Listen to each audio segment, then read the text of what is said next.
Lux presents Hollywood.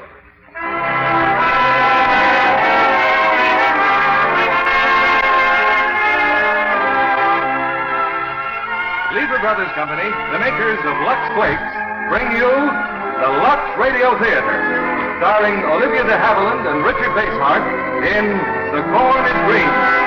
Ladies and gentlemen,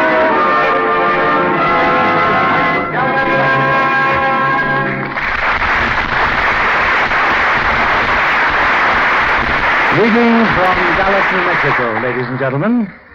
Even though I'm a few hundred miles away directing a motion picture, the Lux Radio Theater is in Hollywood as always.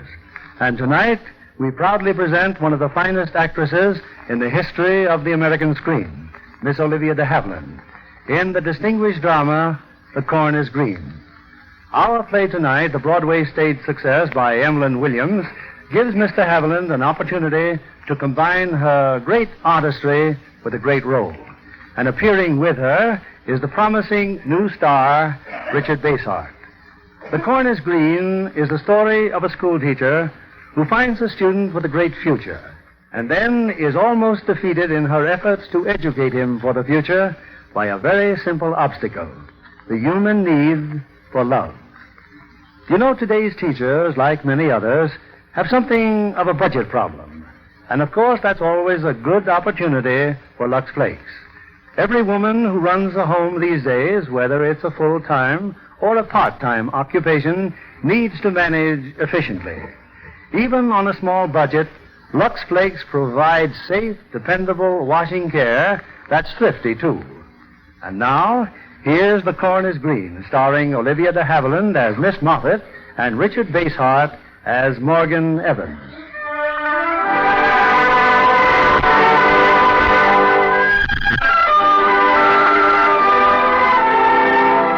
The Welsh countryside, some 50 years ago, an obscure village called Glensarno.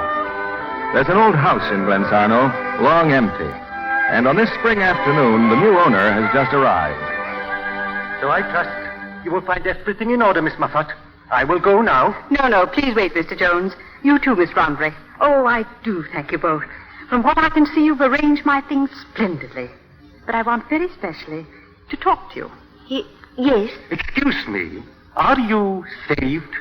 I beg your pardon? Are you church or chapel? I really don't know. Anyway, what is that singing? The boys coming home from the mine? Oh, they burst into song on the slightest provocation. You mustn't take any notice. It's beautiful. The mine.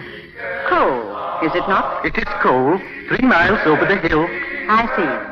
Now, before Mrs. Watty gets here... Mrs. Watty? My housekeeper. She and her daughter are coming from the station with my baggage.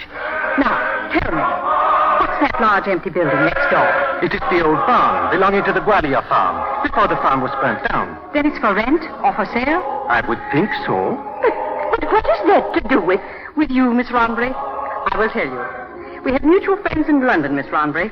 They have told me that you live alone, you have just enough money, you're educated, and time lies heavy on your hands. Oh, how horrid of them. But isn't it so? Well, not at all. When the right gentleman appears, I shall... If you're a spinster, Miss Rondry, well on in her 30s, that right gentleman is not coming. He's lost his way. So why don't you face the fact and enjoy yourself, as I do? But a woman's only future is to marry and... But haven't you ever been in love? No. Oh, how very odd. I've never talked to a man for more than 5 minutes without wanting to box his ears. Which brings me to you, Mr. Jones. My conscience is as clear as the snow. I'm sure it is. The Wingroves told me all about you, too. But you're a disappointed man, aren't you? How can I be disappointed when I'm saved? Oh, but you can. You're frustrated, Mr. Jones. So you fall back on being saved. Am I right? It is such a terrible thing you have said that I will have to think it over. Do. But in the meantime, would you two like to stop moping and be very useful to me? Useful? How many families are there around here? 30 families in the village and 15 in the farms around. Many children? Children? Here they are only children until they are 12. Then they go to work in the mine, and in 1 week they are old men. How many of them can read and write? Next to none. Oh, Why do you ask?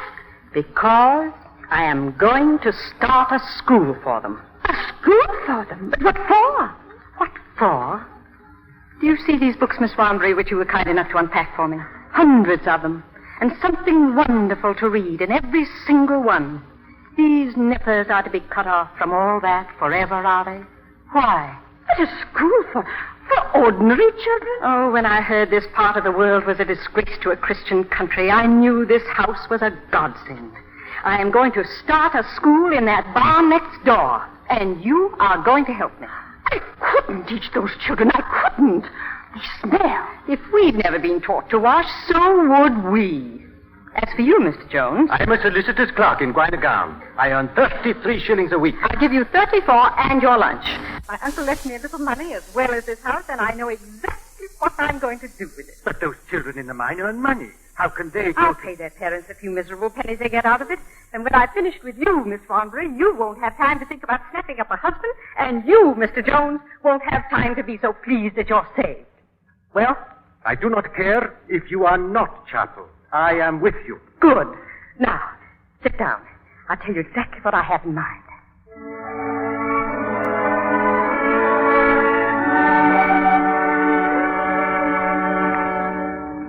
I disturb your supper, Miss Moffat, but the carpenter is at the back door about the barn, and the boys for the evening class. They are in the yard. Did they write their essay? I don't know, Miss Moffat. One of them has a bottle of rum. I'll take care of them. Never mind my tea, Mrs. Watty. They are the same boys I enrolled last night. They have only come to make sport again. Ain't you going to finish your supper, ma'am? Later, Watty, later. She's a clinker, that's what. A clinker. Miss Moffat is a very unusual woman, Mrs. Watty. Terrible strong-willed, of course, terrible.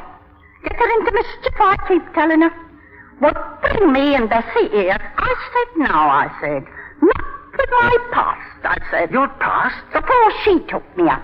But what with her? And now I've joined the corpse. It's all blotted out. The corpse? The militant, righteous, religious corpse. Ran into them in the street, I did, singing and praying and collecting full blast. I've been a different woman ever since. What do you say? Yes, I am. So am I. Ain't it lovely? But what was your past? Light fingers. Stealing? Everywhere I went. Terrible. All right, Bessie. Come here and clear the table before I give you a clap. And the first thing you boys will do is go to the pump and wash yourselves. This is my home. It's not the coal mine. You see what I said? Yes, miss. Good. Please, miss. First, can I have a kiss? What did you say? Please, miss. First, can I have a kiss? Of course you can. Can I oblige anybody else? Very well, then. Just see that you wash. Please, miss, can I have a smack bottom, too? Good night. Oh, it's you, Mr. Jones. Mom says I must clear the supper dishes. Mr. Jones, is it true the school idea's not going on that well? Who told you that, Bessie, dear? We've been here 6 months now, and nothing's hardly even started. Everything is splendid. Oh, I'm glad. Miss Moffat's been cruel to me, but I don't bear no grudge. Who to you? She hides my sweeties. She told me they're bad for me, and it says right on the bag they're very lonesome. Do you like my hair? It's very becoming. You're quite a young lady, Bessie. I am? Mr. Jones. Oh, yes, Miss Moffat. The boys, are they still out there? Miss Rondry and I were just talking to the carpenter. I'm sure I don't understand it at all. He says that strict orders. He has strict orders not even to discuss the bar. Who gave the order, Miss Moffat? That's what I want to know. It's been a bit of a day. First, that letter from the squire this morning. No child can be released from the mine. Then, a request from that tavern in the village. A school would interfere with beer drinking. A message from the chapel people to the effect that I am a foreign adventuress with cloven feet. Yes, it has been a bit of a day. I will go and speak to the boys, Miss Moffat. Poor Jonesy. He's terrified of the older ones. So am I. They're so big and black. Oh, dear teacher, remember me? Oh, Miss Moffat, it's Squire Treverby. Jolly good evening, lady. Would you mind going outside, Squire, then knocking and waiting quite a long while before I say come in? Jolly good. Power games, what? Oh, but Miss Moffat's the squire. Oh, and just look at me. Oh, excuse me, I shan't be a minute.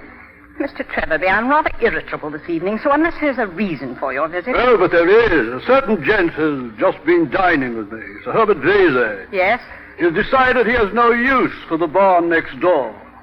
He does not see it as a school, so he must regretfully, etc., etc. But he's implied all along he'd be glad to sell it. Then some bigwig must have made him change his mind. Eh, dear Pedagogue? You. Again. Guessed it right off. Not going to have any of this hanky-panky nonsense in my village. Your village? My village. All my life I've done my level best for them. They call me squire, you know. Term of affection. Jolly touching. Oh, they jabber away in that funny Welsh lingo. Bless their hearts, it's a free country. But putting them up to reading English, giving them ideas. Well, more people like you know, and England will be a jolly dangerous place to live in. What's the idea, I say? What's the idea? I am beginning to wonder myself. So, why don't you take up croquet, Miss Moffat? Keep you out of mischief. Oh, the enchanting Miss Ronbury. Squire, oh, but you're not leaving. Wait a minute. You're the Squire Bountiful, are you? Adored by his contented subjects, intelligent and understanding.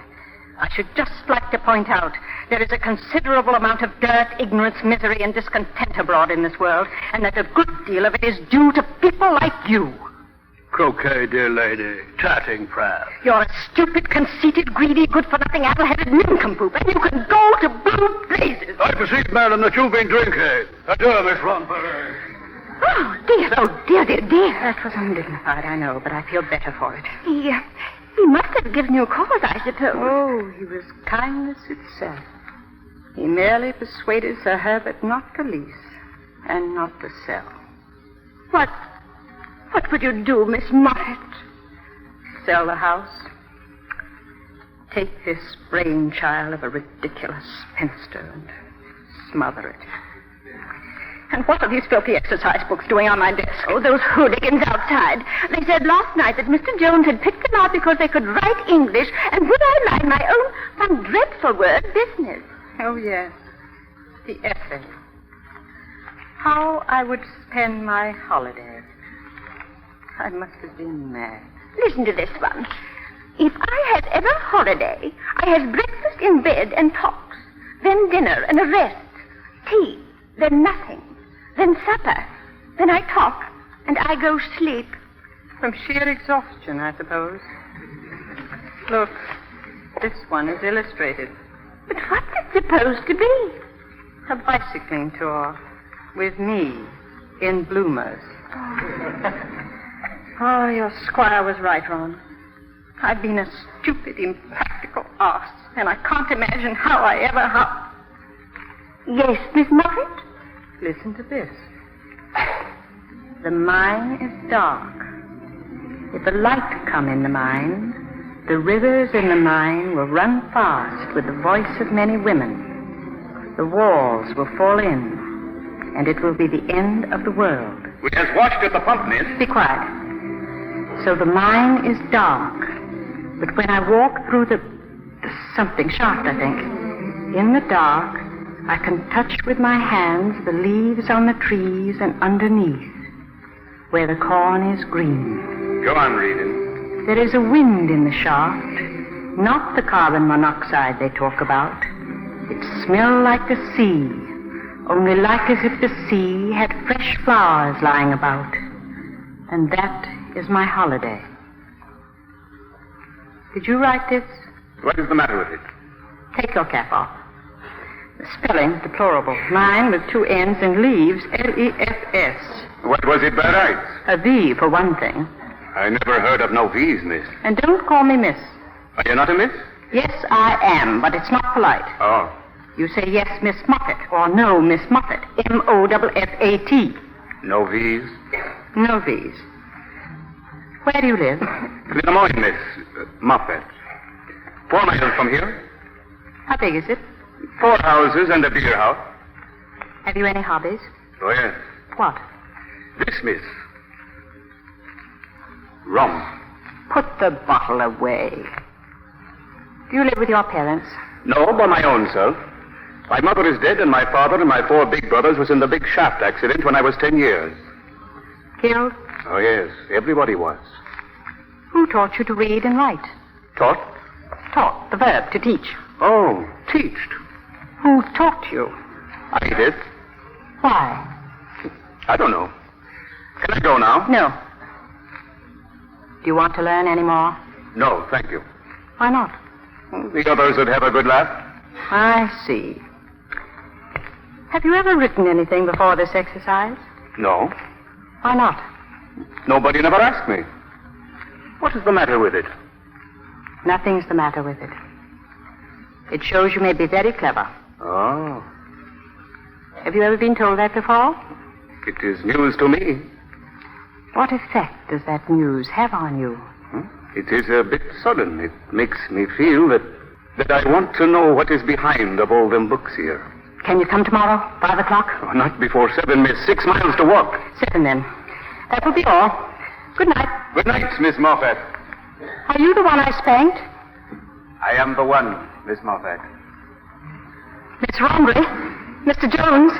Come in here. Yes? Oh, I've been such a fool. It doesn't matter about the barn next door. We'll start the school here in this room. Hang the squire. I'm going to get those boys out of that mine if I have to black my face and fetch them up from the pit myself. Ring the bell, Mr. Jones. The bell, Miss Moffat? Ring it. I want the squire to hear it clear to Trevithy Hall.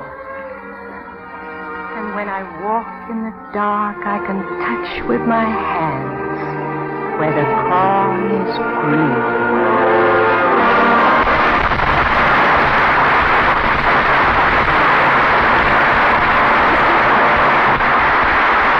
Before our stars return with Act 2 of The Corn is Green, here's Libby Collins, our Hollywood reporter, who has been stargazing. And discovered the most wonderful new star, John.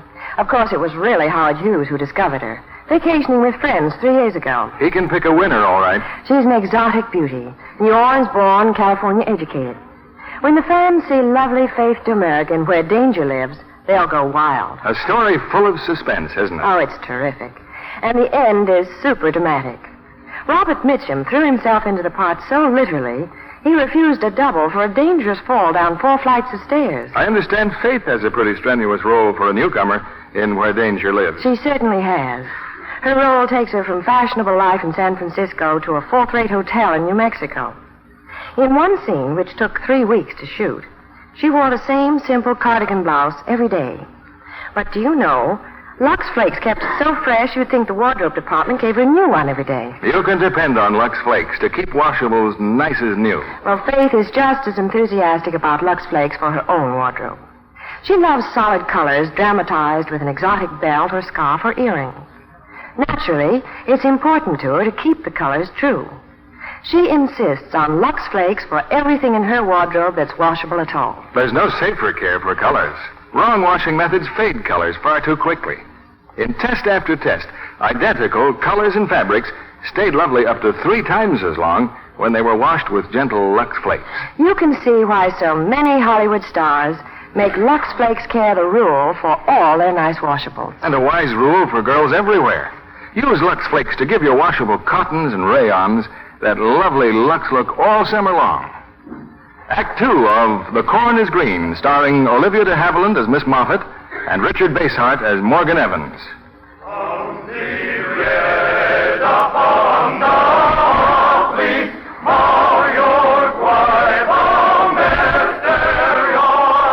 Two years have gone by. Miss Moffat's school has become an accepted part of the little Welsh village, though still without the blessing of the squire. And the most promising student is the young coal miner, Morgan Evans. I have my history summation, Miss Moffat. Yes, 9 pages, and I told you 6. Oh, and for heaven's sake, Evans, watch your spelling. Yes, Miss Moffat. Have you got those lines of Voltaire? I think so, Miss Moffat. Then go for your walk now. Good and brisk and be back in an hour. Yes, Miss Moffat. I'll expect you to have that Voltaire by heart, you know. And take your pen from behind your ear.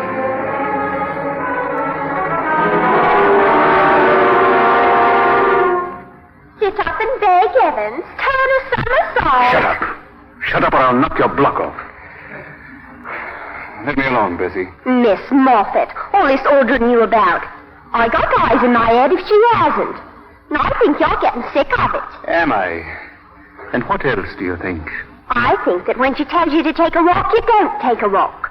I think you stop in the village regular, every afternoon, standing up at the bar drinking rum. Right, aren't you? Well, why don't you tell her then? Because that's just where I'm going now.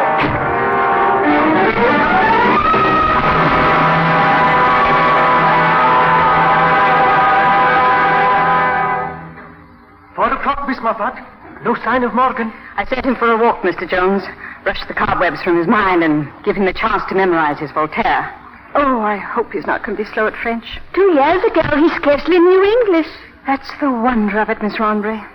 Morgan Evans has the most brilliantly receptive mind I've ever come across. Don't tell him so, but he... Is that you, Bessie? I thought you were in your room studying. I don't feel good.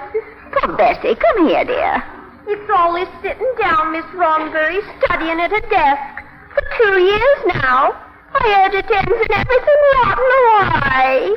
What's rotten away? Bessie said she's been sitting down for 2 years. She's lucky.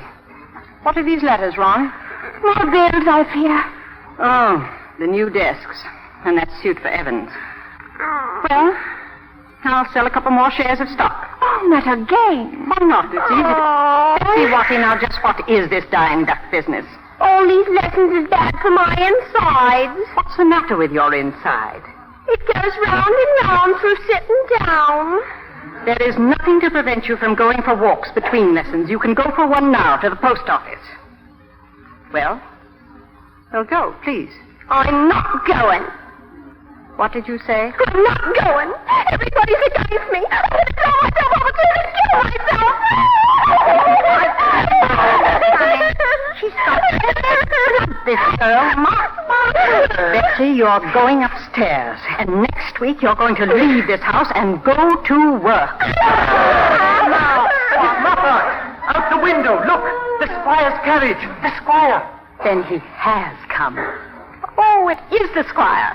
But he hasn't been here since that dreadful evening 2 years ago. I behaved more stupidly that night than I ever have in my life, and that's saying something. Now run, both of you. But why is he here? All I can tell you is that it has to do with Evans, and it's vital I make the right impression. What sort of an impression? Helpless and clinging, of course. Oh, quickly, Ron. Just disappear. Squire, how wonderfully kind of you to stop by. Well, you wrote me a note, you know. Not here to be insulted again, though. Call me an addle-headed nincompoop, you know. How could you ever forgive me? Lord knows I have. Do tell me, Squire, how did your prize-winning fare at the croquet this afternoon? Rather a bore, you know. But I heard you made such an amusing speech. Oh, did they tell you about that? Rather a good fun, eh? Thought Griffith the butcher was going to laugh his fool napper off. Do you know, that makes me rather proud. Proud? Why? Because Griffith the butcher would not have understood a word if his little girls hadn't learned English here at my school. Oh, never thought of that. Oh. Headache? Squire, you see before you a tired woman. We live and learn. And I have learned how right you were that night. But I heard you're a spiffing success here. Oh, no. You see, in one's womanly enthusiasm, one forgets that the qualities vital to success are intelligence, courage, and authority. In short, the qualities of a man. Oh, come. After all, I meant well, I suppose. Oh, it's so kind of you to say that. And I have no right to burden you. But you see, my problem is one of your younger tenants. One of your former miners. Giving you trouble, eh? What you been up to? Poaching? Oh, no. Bit of muslin? Little cockney filly prat? Bessie Watty? Oh, no, I assure you. No, the problem is just Morgan Evans himself. And like a true woman, I have to scream to you for help. Scream away, dear lady. Scream away. Well, he's clever. To begin with, he can write. He was born with very exceptional gifts, and they ought to be given every chance. You mean he might turn into a literary bloke? He might, yes. I'm blowed. How'd you know? By his work, it's very good. How'd you know it's good? Well, how does one know Shakespeare's good? Shakespeare? What's he got to do with it? Well, he was a literary bloke, too. This young tenant of yours has it in him to bring great credit to you. Imagine if you could say that you had known, well, say Shakespeare, as a boy on your estate. Rather lark, what? Just look in this book, Squire. The inscription. To the Right Honorable Earl of Southampton, your honors in all duty, William Shakespeare. I often think of the pride that surged in the Earl's bosom when his encouragement to Shakespeare gave birth to the masterpiece of a poor and humble writer. Funny, never thought of Shakespeare being poor somehow. If this boy is really clever, pity for me not to do something about it, huh? A great pity. And I can tell you exactly how you can do something about it. Buzz on, dear teacher, buzz. Well, there's a scholarship open. A scholarship to Oxford. Oxford? They've agreed to allow Morgan Evans to compete on one condition, that you vouch for him. My dear lady, you take the cake. Oxford? Can't he be just as clever at home? No, he can't. For the sort of future he could have, the background of a university is absolutely essential. Varsity? Oh, hang it all. He'll never get it. I know, but he must have the chance. Still, the mere prospect of one of my minors. Think of Shakespeare, Squire. The Earl. All serene, dear lady, all serene. I'll drop a line to those Oxford chaps next week. Rather a lark, what? Well, I must be off. Well, I should be most obliged if you wrote the letter tomorrow. Would you like me to draft a recommendation? You must be so busy with so many other things. I am, rather. Polka supper tomorrow night, you know. Yes, do that. Goodbye, dear lady. Thank you so very much, Squire. Happier conditions and all that. Glad you've come to your senses. Goodbye. Goodbye. Well, Ron, that man is so stupid it sits on his head like a halo. what happened? In 5 minutes, I have given the Squire the impression that he spends his whole time fostering genius in the illiterate. I'm entering our pit pony for a scholarship, Ron. Oxford. Hallelujah.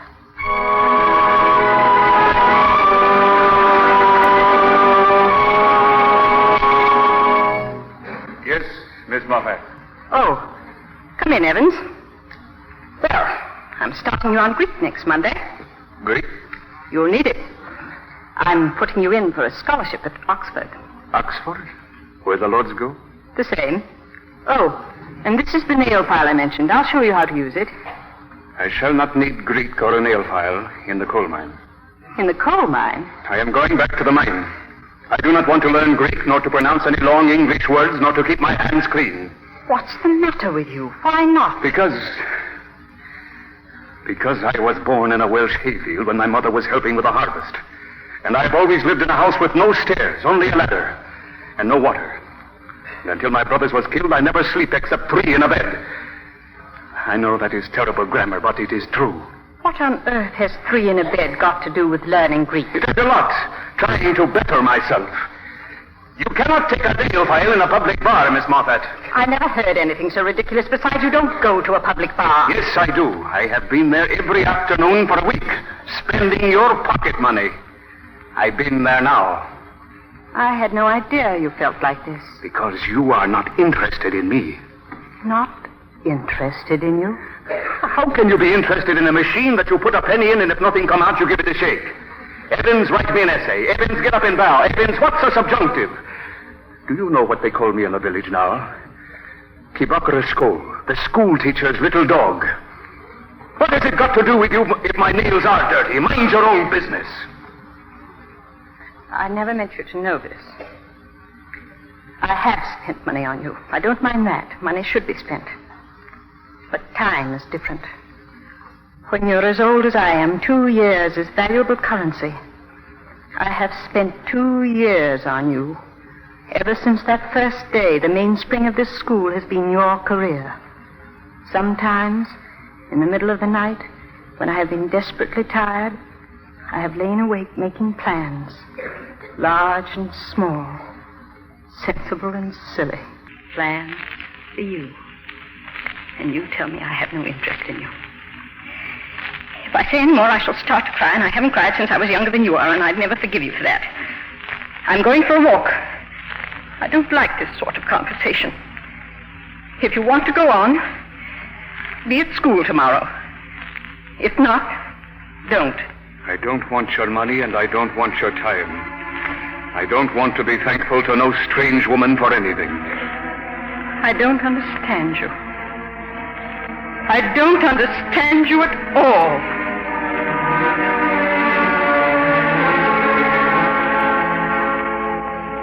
So Miss Moffat has gone for a walk. I said so Miss Moffat has gone for a walk. I don't feel like talking. I heard you and her. Mind your own business. I won't. I like to know about everything. I like doing all the things I like. I'm going away soon. Miss Moffat's sending me away. Why? Will you miss me, Morgan? I don't know. Maybe. You know, you was quite right to put her in a place. Clever chap like you, learning lessons off a woman. That's right. You don't have to go to Oxford. Clever chap like you. That's right. What a man wants is a bit of sympathy. Come here. Yes, Morgan? Come here.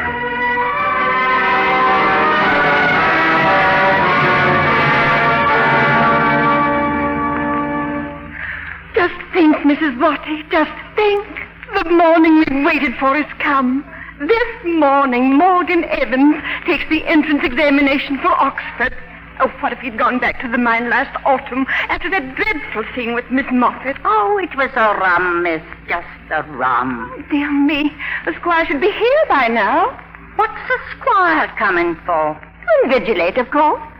What was that, please, miss? The university appointed the squire, Miss Moffat, to watch him while he's taking the examination, so he cannot cheat. What a shame. Oh, I almost forgot. For you, Mrs. Watty, a card from Bessie. Oh, her again. But do you not miss her, Mrs. Watty? No. I don't like her, you know. Never have. But your own daughter. I know, but I've never been able to take to her. First time I saw her, I said no. Well, stopped snowing, Ron. You ought to be here soon, Morgan and the squire. Oh, Miss Moffat, would it not be splendid if he won? Not very likely, I'm afraid. 2 years isn't enough, Ron. Not even for him. He'll have strong candidates against him. Boys from good schools.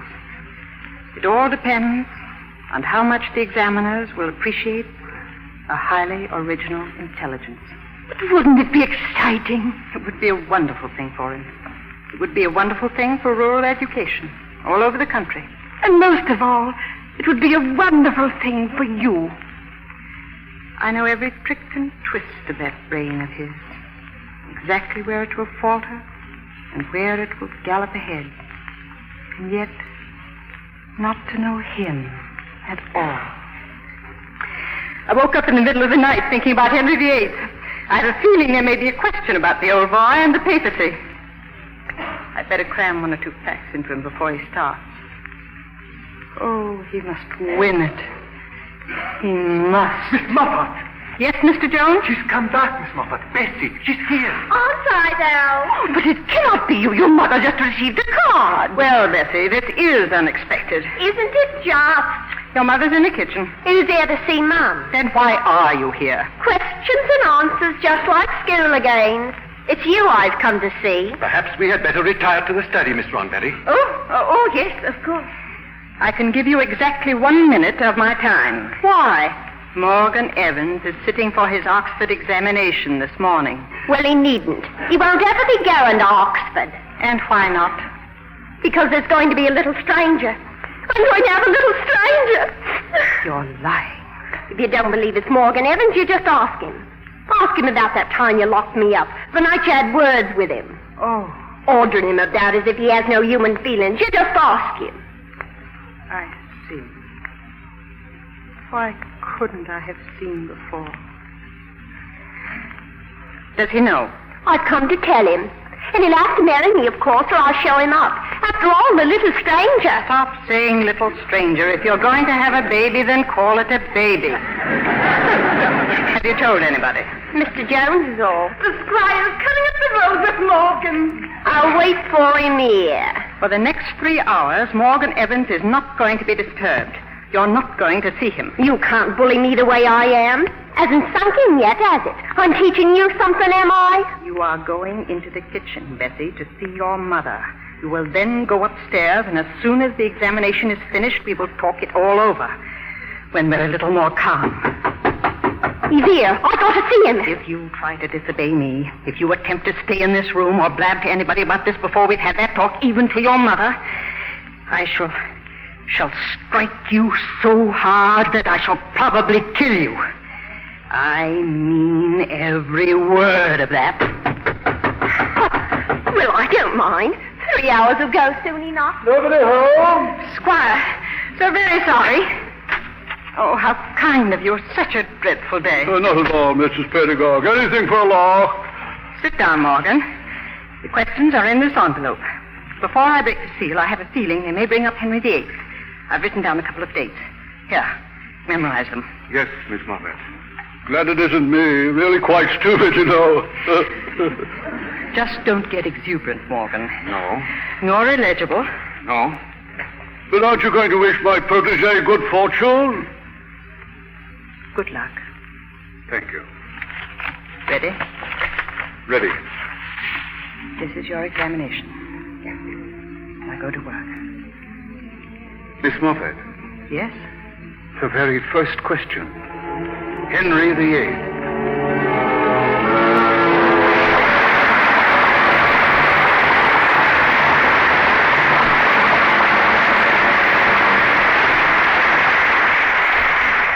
After a brief intermission, we'll resume with Act 3 of The Corn is Green. And now, from Gallup, New Mexico, we bring you our producer, William Keeley. An hour ago, I was in one of the most primitive parts of our country, creating the atmosphere of 1865 for my new picture of Frontier Days starring Errol Flynn. 60 minutes and 50 miles later, I'm back to the comforts and pleasures of the 20th century. Sitting beside me in the studio tonight is one of the hardest working members of my cast for Rocky Mountain, the glamorous Patrice Wymore. I've enjoyed every moment of it, Mr. Keeley. I can hardly wait to get back to Hollywood to see the rushes when we get back to the Warner lot. Did you see Warner's preview of Bright Leaf before we left Hollywood? Yes, I did. And Gary Cooper was wonderful. Patricia Neal and Lauren Bacall, too. You know, they play such contrasting types. Yes, and speaking of contrast, making a picture here on an Indian reservation must be quite a change for you from dancing on Broadway. Indeed it is. But I'll say this. Lux flakes are just as useful. Every night when we get back to the hotel, I lux my nylons. I've had simply wonderful luck. Not a run, even in my sheerless nylon, since we've been here. Well, we'll probably be here for another 6 weeks, but I think I can promise you an ample supply of Lux Flakes. I'll remember that promise. Down here, I appreciate Lux Flakes more than ever. The desert sand seems to get into everything. I just couldn't get along without Lux. Thank you, Patrice Wymore, for joining Mr. Keeley tonight. Girls all over the country agree with you that Lux is a must for precious nylons. Strain tests prove that washing stockings with a strong soap or rubbing with cake soap make runs come quickly. But Lux Flakes make nylons last twice as long. You'll find it pays to give all your nice things Lux Flakes care for that lovely Lux look. We pause now for station identification. This is CBS, the Columbia Broadcasting System.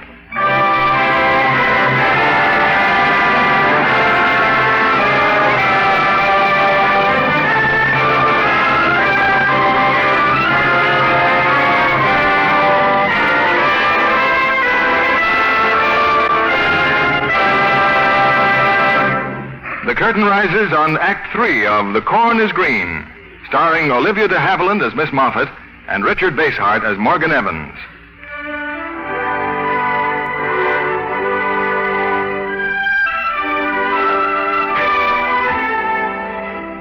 It's midsummer now in Glensarno, 7 months since Morgan Evans took the examination for Oxford. 7 months since Bessie Watty suddenly returned and just as suddenly disappeared again without seeing Morgan. All week, Morgan has been far from Glensarno, in Oxford, waiting word of his success or failure.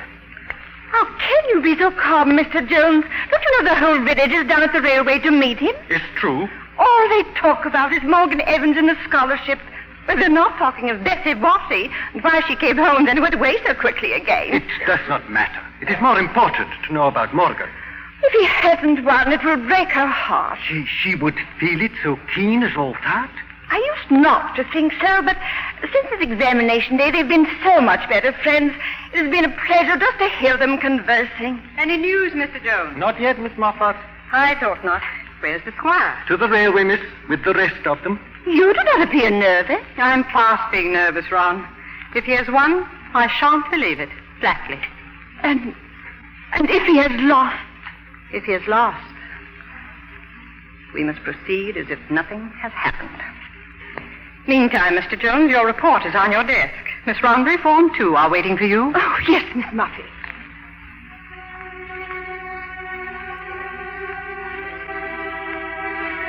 If he has lost.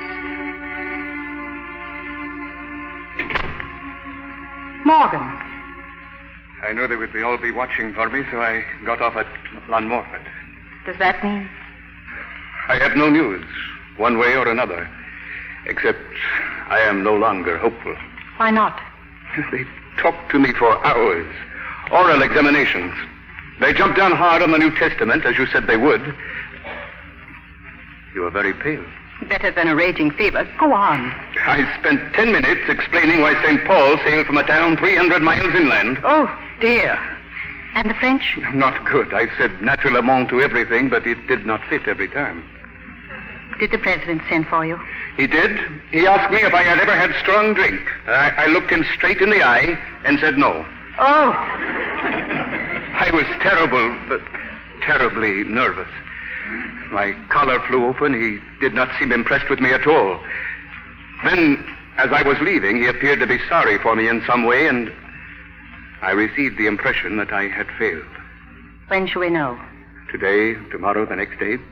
They will send you the word. Failed. I cannot even talk about it. But we must talk about it. You faced the idea of failure the day you left for Oxford. But now I have been to Oxford and come back. Come back from the world. Since the day I was born, I have been a prisoner behind a stone wall, and now somebody has given me a leg up to look at the other side. They cannot drag me back again. They cannot. They must give me a push and send me over. I've never heard you talk so much since I've known you. Well, that's just it. I can talk now. The 3 days I have been there, I've been talking my head off. My second night there, I took a walk. There was a moon up. Not the same moon I have seen here. A different face altogether. All of a sudden, with one big rush against that moon, I saw this place again. You and I sitting here studying. And all those books, and everything I have ever learned from those books and from you, was lighted up like a magic lantern. Rome, Greece, Shakespeare, Carlyle, Milton, everything had a meaning because I was in a new world. And so it came to me why you had worked like a slave to make me ready for this scholarship. I have finished. I didn't want you to stop. I had not been drinking, Miss Moffat. I know. I can talk to you, too, now. Yes. I'm glad.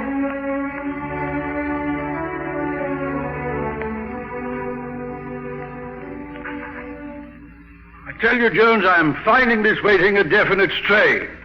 Telling the lad they'll send the result through the post. Where is he? Still eating? And Miss Moffat says, please, no questions till he is through. Whenever that will be, the young man was starved to... Hello. Bessie, just as I feared. Oh, how'd you do? And how are you, Squire? Blooming? What the deuce? Betty Walty. 3 days ago, she sent money to you. Did you not receive the letter? Yes, I did, and all the others till I was sick of them. What is all this? I'm here to congratulate a certain young gent in case he's won that scholarship. No. But what has that got to do with you? You see, Miss Ronberry, it's like this. Don't say it. Don't say it. 4 weeks ago yesterday, I had a baby. You had a what? Baby. 7 pounds, 9 ounces. Good heavens, how ghastly. Juice milk. And I just turned up. Bessie. Hello, Mum. Ma, you do look a dolly mop. Now, where have you been all these months? And doing what, I'd like to know? Turning you into a granny. Oh, Betsy! She's coming, Miss Moffat. So close the door, Morgan, and have a good sleep. Later we... Hello, Miss Moffat. Betsy. I just been telling him, you know what? Now I think it's time you told us who the fellow is. Proceedings, that's what. I'm going to take proceedings. That's right, dear. Who is it? Listen to me, Betsy. I'll pay you anything. Anything. It's no good, Miss Moffat. It's Morgan Evans. What? I don't believe it. Oh, ma'am. I've been dreading this for months. In a way, it's a relief. Well, where is he? I got a 4-week-old baby, and I haven't got a husband to keep him. I'll call him. There is no need to call him. I am willing to marry her, bestowing on the infant every advantage by bringing it up a Baptist. You'd like that, Miss Moffat, wouldn't you? Oh, I'd like to oblige, really, but I couldn't. Besides, my friend would be furious. Your friend? Ever such a nice gentleman, Mum. Quite a swell. I have never heard such a conversation outside a police call. I suppose you wouldn't care to marry me? Good question. Doesn't that friend of yours want to marry you? Oh, won't talk to anything else. Only won't have the baby. So I've got to give up my friend and marry Morgan Evans. Unless Mr. Jones would consider the baby without me. The baby without you? Your own child? What about your mother, love? I haven't got any, didn't you know? Oh, what a thing to say. I cannot remain here another minute. You want Morgan Evans to marry you on the chance he'll become fond enough of the child to ensure its future. Then your conscience will be clear, and later you can go off on your own. I shouldn't be surprised at all. Meanwhile, it's worthwhile to ruin a boy on the threshold of... Oh, there must be a way out. There must be. Bless us, ma'am. I got it. What? Why can't you adopt it? Oh, don't be ridiculous. Would that do you, Bessie? Well, I never thought. Would it, though? Yes, it would. But what would I do with a baby? I don't even know what they look like. Oh, they're lovely little things. Now, it's all arranged. Stop it. It's fantastic. Oh, do, please. It'd put everything to rights. He might grow up like his father, you know, and turn out quite nice. But it's mad. Oh, not as mad as taking me in was with my past. But you're the grandmother, Watty. Surely you... Oh, I couldn't. I don't bear it no ill will. But every penny I get goes to the corpse. You're the one, dear, really you are. Bessie Watty, do you mean that if I do not adopt this child... I will have to tell Morgan Evans, and he will have to marry me. I swear that. And if I do... I swear he'll never know a thing about it. Then I give in. Oh, that's lovely. My friend will be pleased. Well, I'll toddle along then, and we'll arrange details later, shall we? I only did it to spite you, you know. Well, that's settled. For which we must be truly thankful, for which we... Morgan. Has she gone? Why? Squire just came by the back way to see me. Oh, the fool. Then it's true. He thought I knew. Then he said it was for the best. That I ought to be told. Oh, why should this happen? There is no need for you to upset yourself. Miss Moffat is going to take care of What? I'm going to adopt it. And what do you take me for? Then what would you like to do? What would I like to do? It is not a question of what I would like to do. It is what I am going to do. I am going to marry her. And that is final. I knew. Answer it, Watty. No, I'll go. It may be the squire, and I don't want him here. Oh, thank you. It's a telegram. It's from Oxford. You have won the scholarship, Morgan. Won it? Come on with me, Mr. Jones. I'll make you a nice cup of tea. Come on. Look at me, Morgan. If ever anybody has stood at the crossroads, you are now. It is no good. I am going to marry her. I'm going to speak to you very simply. I want you to change, suddenly, from a boy to a man. I understand this is a great shock to you. But I want you to throw off this passionate obstinacy to do the right thing. Did you ever promise her marriage? No, never. Did you even tell her that you loved her? No. Don't you know that she has her own plans and she doesn't want the child? I am willing to look after it if you behave as I want you to behave. If you marry her, you know what will happen, don't you? You will go back to the mine. In a year, she will have left you both. You will be drinking again, and this time, you will not stop. That does not alter the fact that I have a duty to them both. You mention the word duty, do you? Yes, you have a duty, but it's not to this loose little lady. You mean a duty to you? No. A year ago, I might have said a duty to me, yes. But that night you showed your teeth. You gave me a lot to think about, you know. You caught me unaware, and I gave you the worst possible answer back.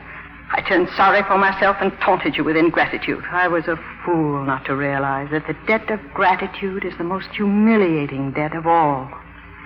That a little show of affection would have wiped it out. I offer you that affection today. Why are you saying this to me now? Because as the moments are passing, and I am going to get my way, I know that I am never going to see you again. Never again? But why? If you're not to marry her, it would be madness for you to come in contact with the child. So if I am adopting the child, you can never come to see me. It's common sense. You've been given the push over the wall you asked for. But you will be staying here. How can I never come back after everything you have done for me? Every morning, when I take my walk, up there where the valley suddenly drops sheer, you know the place. Yes. I have found myself thinking of you, working for this scholarship, and winning it. And I have experienced the feeling of complete happiness. I shall experience it again. No, Morgan Evans, you have no duty to me. Your only duty is to the world. The world? Now that you're going, there's no harm in telling you something. I don't think you quite realize what your future can become if you give it a chance. You could become a great man of your country. If a light come into the mine, you said, remember? Yes. Make that light come into the mine and someday free these children, and you could be more, much more. You could be a man for a future nation to be proud of. Perhaps I'm mad. I don't know. It's up to you. Is it all right to ring the bell, Miss Moffat, to say holiday tomorrow? Yes, ring the bell, Mr. Jones. I think that's all, Morgan. I do not know what to say. I have been so much time in this room. The lessons are over. I shall always remember. Will you? Well, I'm glad you think you will. Please, Miss Moffat. Yes, Lidwell? The bind is out and they say Morgan got to come to town hall. Nothing below. Oh, Tid, Mom, Tid. They never forgive you. Goodbye, Morgan. I am so... I cannot talk.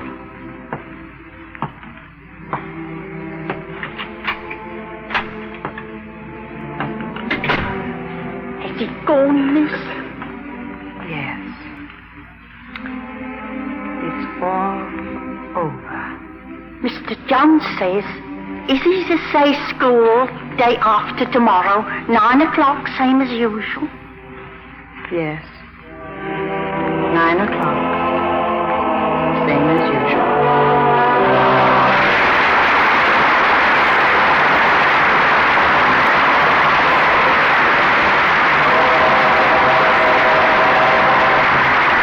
Our stars will return for their curtain calls in a moment.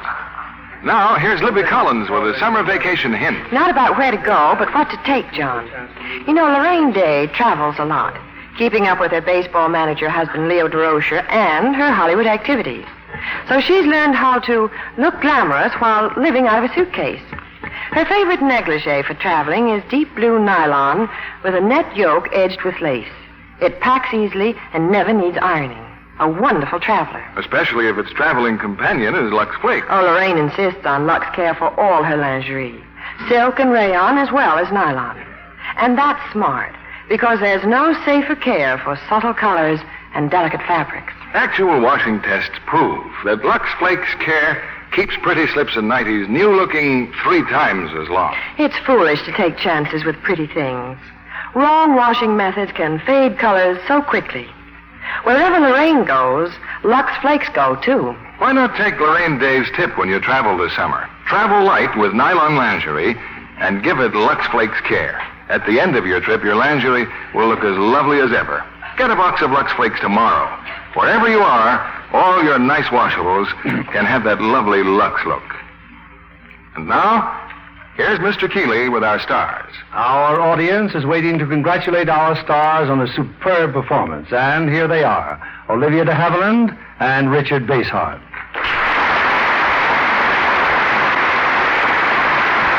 Olivia DeHaviland, in the last few years, has set a record that will stand for a long time in Hollywood.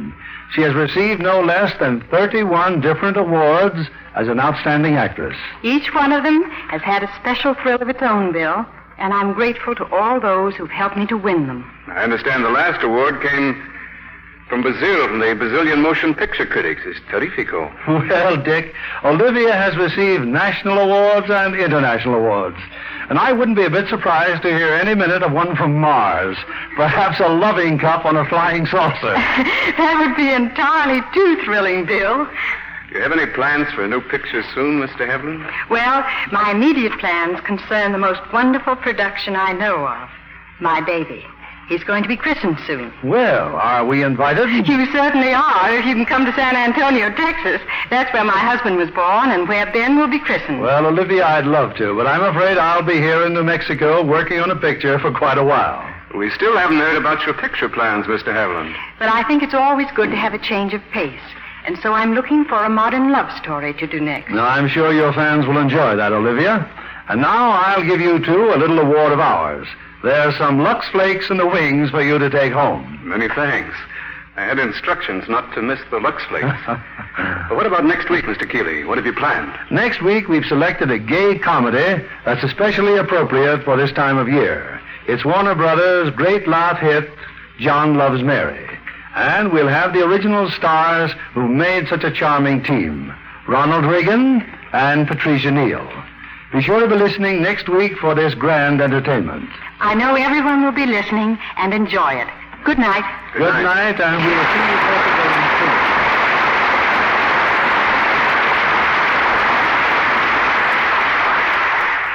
soon. There's no more glamorous brunette on the screen than gorgeous Hedy Lamarr.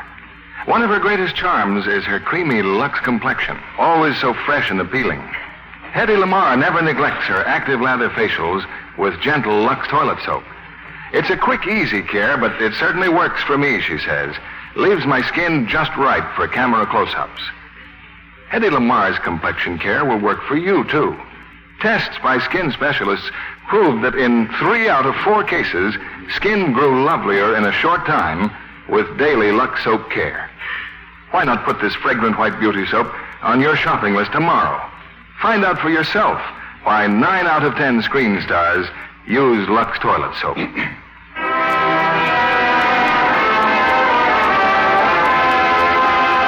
Lever Brothers Company, the makers of Lux Flakes, join me in inviting you to be with us again next Monday evening when the Lux Radio Theater presents Ronald Reagan and Patricia Neal in John Loves Mary. This is William Keeley bidding you good night.